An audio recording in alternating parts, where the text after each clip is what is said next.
Hello everyone, this is Jason from Primetime Aquatics, and today we've got some cool stuff going on in the fish room. First thing we did, I updated one of our tanks. I hardscaped a little bit.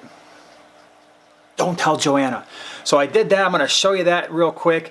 We also got some really cool scores from the last couple of meetings, fish club meetings that we went to, so stay tuned. Okay everybody, so this is the white lab tank. There's also a rusty cichlid in here. It's been sparse for a long time. I'm going to go ahead and put some rocks in, maybe a little bit of jungle val, just to kind of spruce it up. It's not going to win any awards, but I think it's going to look better than it does now. So here we go. This is the rescape. Not anything earth-shattering. Got some rocks, stacked those up. Got some jungle val over there in the corner. We got the cholla wood back in the tank. So one of the really cool things about this, and it's something that I have not seen up until now, and that is the fish are actually out.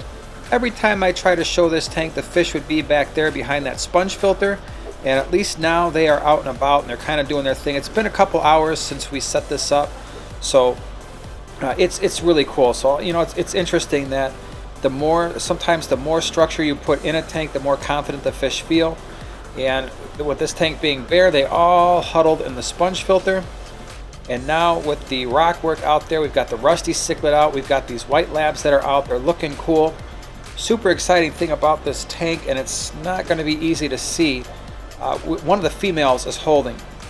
Even at this, you know, roughly 2.5 inch or so size, one female is holding. We also put some guppies in this tank, and I know guppies and cichlids are not supposed to go together, but I anticipate the cichlids are going to leave them alone.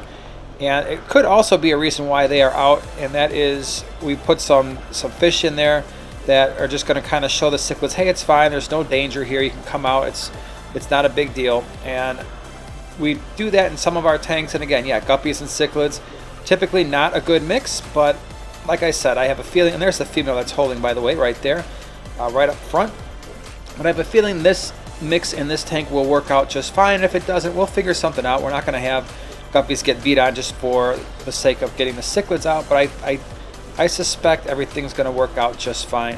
Like I said, it's been a couple hours, and you can already see some of the jungle val that we put in over here. They've kind of torn that up a little bit. Again, the big question is, are they going to eat it? If they do, so be it. We've got plenty. If they don't, hopefully it'll grow in over there and look kind of nice after a while. But I'm really liking this male white lab with the black fins, a dorsal fin, pectoral fins, looking pretty darn nice. And again, I haven't actually seen a lot of these fish since we've gotten them, because they were always hiding behind the sponge filter every time I'd come down here. So pretty cool. Love the rusty cichlid as well. Just a really cool little group of fish, so hopefully they're going to be a little bit more active. But that is the tank, that is the redo. Again, it's not going to win any aquascaping awards, but I definitely like the way it turned out. It's better than it was before.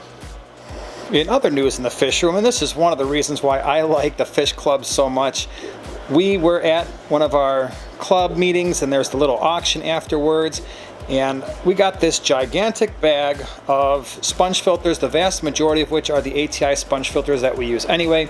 Somebody was closing down their fish room, got this gigantic thing, and I've got another container with all of the plastic inserts and all of that kind of stuff. $5. So all of these sponge filters for $5. Can't go wrong there. Pretty happy about it. Again, most of them are ATI, and then we've got some other sponge for like hanging the backs and stuff, but that was definitely a major score there. The other cool thing that we got at our Greenwater meeting was all of this rock. And there's a little bit of rock in that bucket, but a lot of Texas Holy rock in this bucket. I would say after picking it up, it's probably about 20 pounds worth of rock. And really cool thing, so at least for the pet stores around where we live, if you wanted Texas Holy rock like this, you're paying $4 a pound. So this bucket here is probably about $70 or $80 worth of rock. We got it for a grand total of $5. So pretty happy about that. That'll make its way into some tank eventually, but very cool. So that was another major awesome score. So these were the lights that were on the 55-gallon Geophagus Tapajos tank.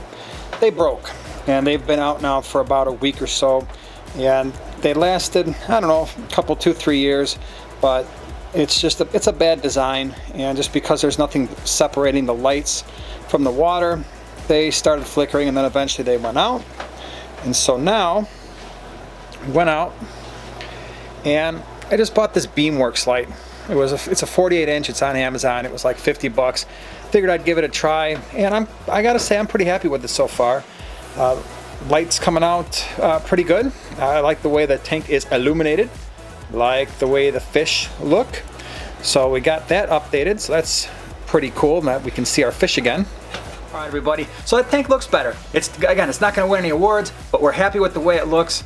I'm happy with the stuff that we picked up over the last couple of fish meetings. It's gonna help us in the fish room, save us a little bit of money. So we're gonna be having a full fish room tour coming up here pretty soon. So hopefully the next few weeks or so. So if you like this video, share, subscribe, and we'll see you in the next one.